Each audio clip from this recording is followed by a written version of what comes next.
I know I'm supposed to be budgeting. I know the personal finance gurus on YouTube are screaming about spreadsheets and meal prep and cutting back on that daily coffee. But when you're living paycheck to paycheck and your paycheck doesn't actually match the real cost of living anymore, all that advice sounds like telling someone drowning to just drink less water. It's not wrong exactly. It's missing the point. So today we're talking about the budget, the thing nobody wants to talk about. The thing that's supposed to save you but instead makes you feel like you're failing every single week. Because I've tried every budget system there is, and I'm going to level with you about what actually works when you're making decent money, but it somehow never feels like enough. The Reality Check, Where the Math Breaks Down, 2026 edition. Let me back up. I need to explain something that's been eating at me for the last couple of years, and I think it's the real reason budgets fail for most of us. You probably heard about inflation, right? Like everyone talks about it. The news talks about it. Your mom talks about it. But here's what nobody really explains, what it actually feels like when it's happening to you in real time, week after week. It's not like a sudden shock. It's like someone slowly letting the air out of your tires while you're driving. You don't notice at first.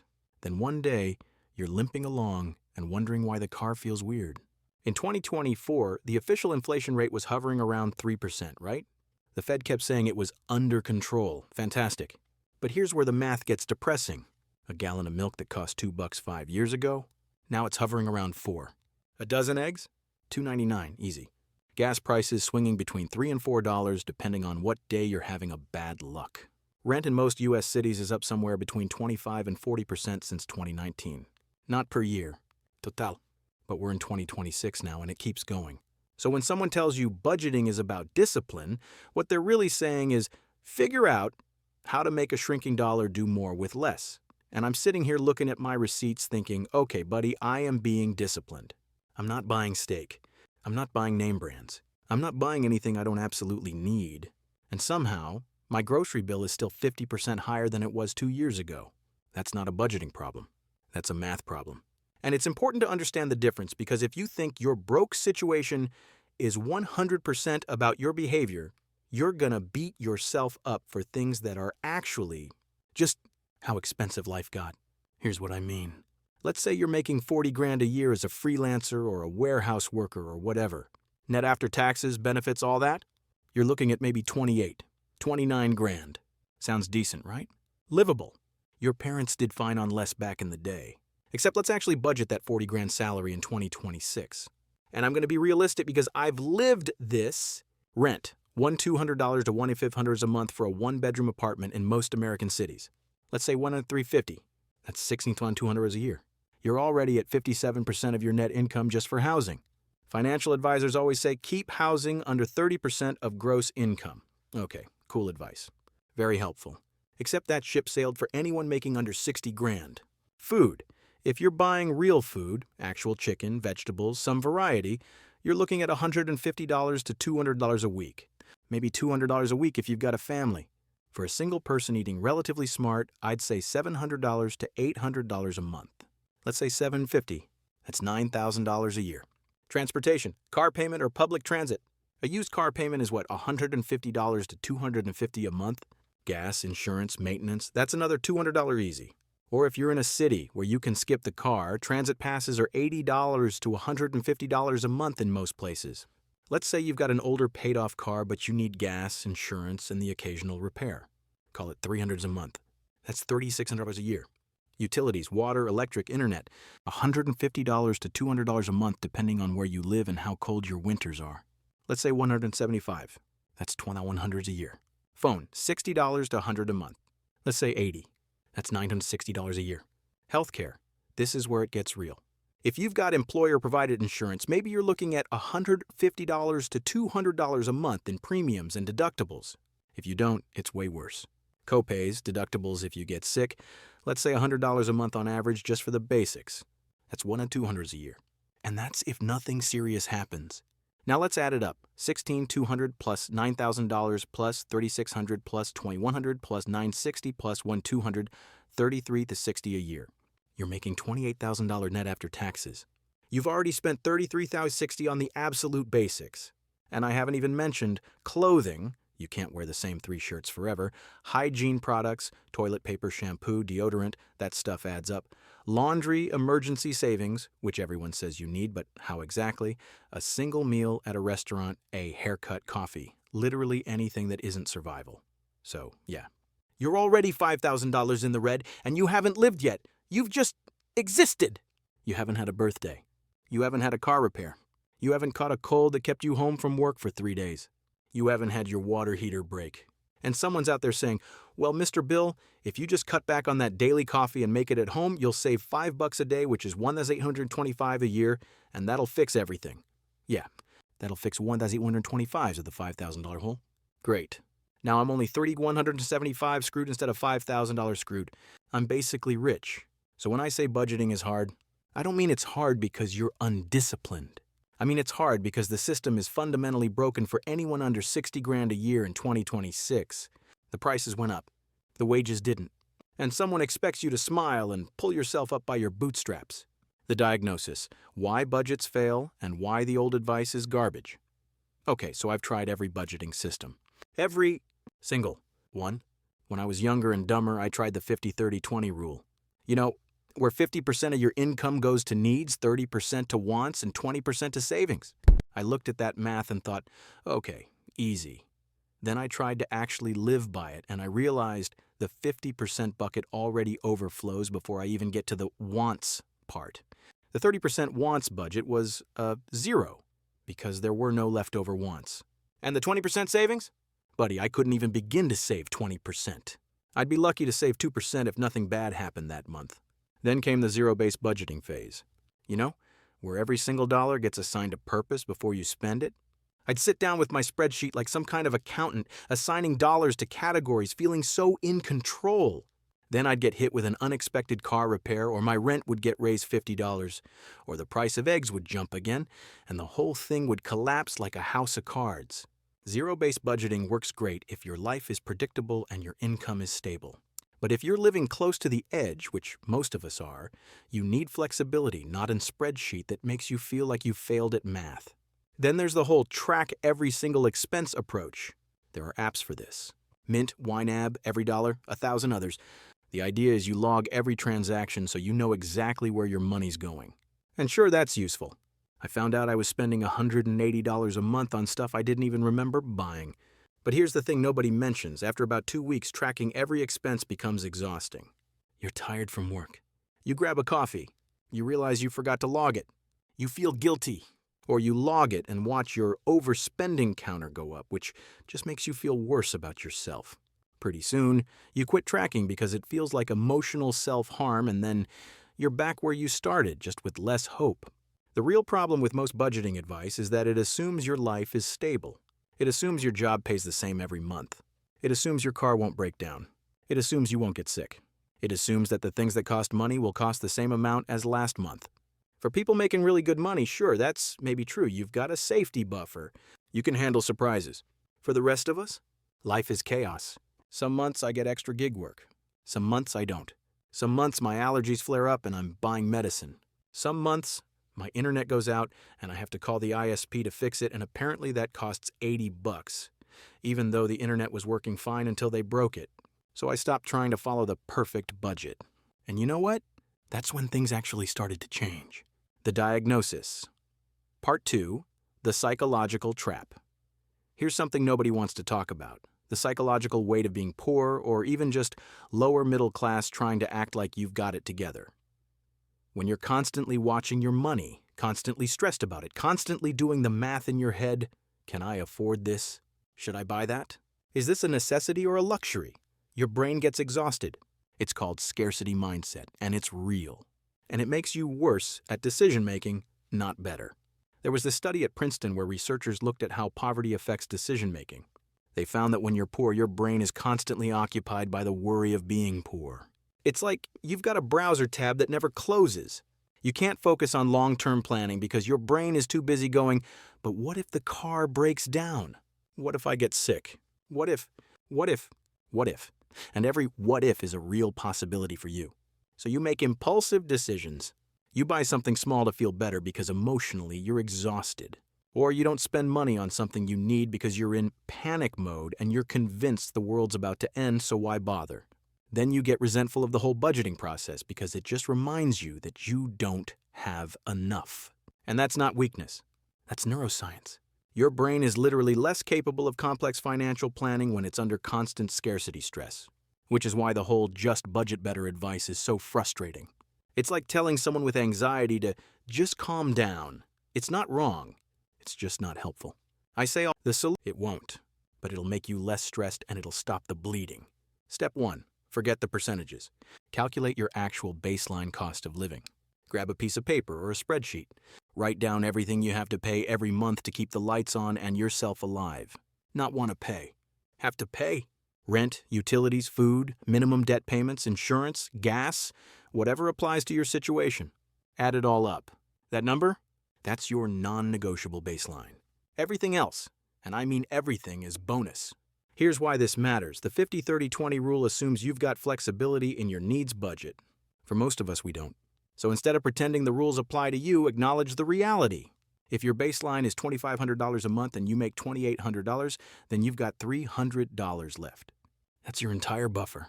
Not 50% for needs, 30% for wants. You've got $300. When you actually see that number, you stop pretending. And that's when you can start working with reality instead of against it. Step 2. Build a micro-emergency fund before you do anything else. I know. But Mr. Bill, I can't save money. I'm already short. I get it. But hear me out. Here's the thing about emergencies when you're poor. They're expensive in ways you didn't expect. Your car needs a repair? That's $500. Your water heater dies? $1,000. You get sick and miss 3 days of work? That's maybe $300 in lost income.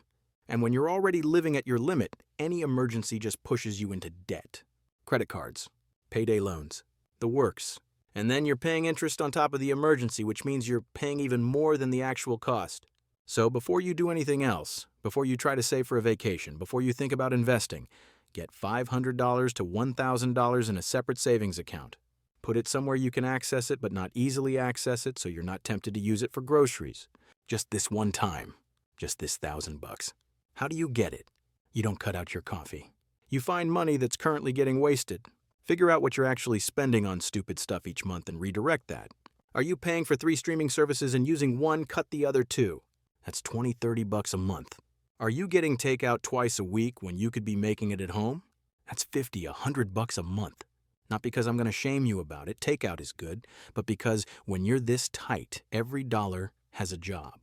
Save that money for 2 to 3 months. Get your $1,000. Then you can actually breathe a little because you know the next emergency isn't going to destroy you. This is the anti-budget move that changes everything because it stops the anxiety cycle. Once you've got a little cushion, your brain actually relaxes enough to make better decisions. Step 3. Build your lifestyle lock and protect it fiercely. Once you've got your $1,000 safety net, here's what you do. You decide what your actual realistic lifestyle costs, and then you build your budget around keeping that stable. Not lower. Not future you who eats salad every day and never buys anything. Actual you. The you that exists right now, with your habits and your needs and your occasional splurge. For me, that means I need about $2,700 a month to not go insane. That's $900 for rent and utilities, $700 for food because I like eating, and I'm not going to pretend I don't. $400 for transportation, $200 for personal stuff and phone, $200 for healthcare and unexpected odds and ends, and $300 for, living. Hanging out with friends once a month. A used book. A beer. Not much, but something that makes life not totally suck. $20,700 a month. That's my number. Anything I make above that is bonus. Some months I make $3,200. That extra $500 goes straight to savings or paying off a debt. Some months I make $2,400. That month sucks, and I dip into my emergency fund a little. But at least I know what the target is. I'm not trying to be someone else's version of responsible. I'm just trying to keep my lifestyle stable. Here's why this matters. Instead of trying to cut everything down to the bone and failing, you're building a budget around what you actually need to feel okay. And when you feel okay, you make better decisions. You're less likely to make an impulsive purchase because you're desperate for dopamine. You're less likely to go into debt for stupid reasons. Step 4. Automate what you can. Once you know your number, set up automatic transfers. If you've got a job with direct deposit, have a small amount, even just $50, go straight to savings before you even touch it. Most people can't save money they can see, but they can save money that automatically moves somewhere else. It feels like it was never yours, which is a weird psychological thing, but it works. For your baseline expenses, rent, utilities, insurance, pay those automatically too if you can. Credit card that auto pays, automatic check, whatever. The goal is to remove decision-making from the equation because when money's tight, decision-making is exhausting and you make bad choices. Step 5, track only the big stuff. I'm not going to tell you to track every coffee and every groceries and every pharmacy purchase. That's emotional masochism. But do track your big categories. How much did you spend on food last month? What was your total transportation cost? Are there any big expenses coming up? Keep it simple.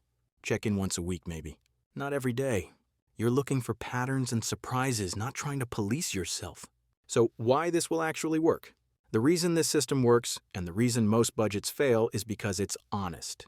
Most budgeting advice is built for people who have enough money. People who can afford to optimize everything because their baseline expenses are only 50% of their income. They've got room to experiment. They've got room to fail. If your baseline is 90% of your income, you don't need optimization. You need stability and flexibility. You need to know that you're going to be okay next month even if something weird happens. And you need to not feel like a failure every time you can't stick to some spreadsheet that was written for someone making 3 times what you make. Here's the thing about low-income budgeting that nobody says. It's not about optimization. It's about survival and sanity. And those are different goals. When you're making good money, budgeting is about allocating resources efficiently. When you're making lower middle-class money, budgeting is about not losing sleep at night. That's a totally different ballgame. So the system I'm describing, calculate your baseline, build a safety net, stabilize your lifestyle, automate, and track the big stuff, that's not a budgeting system.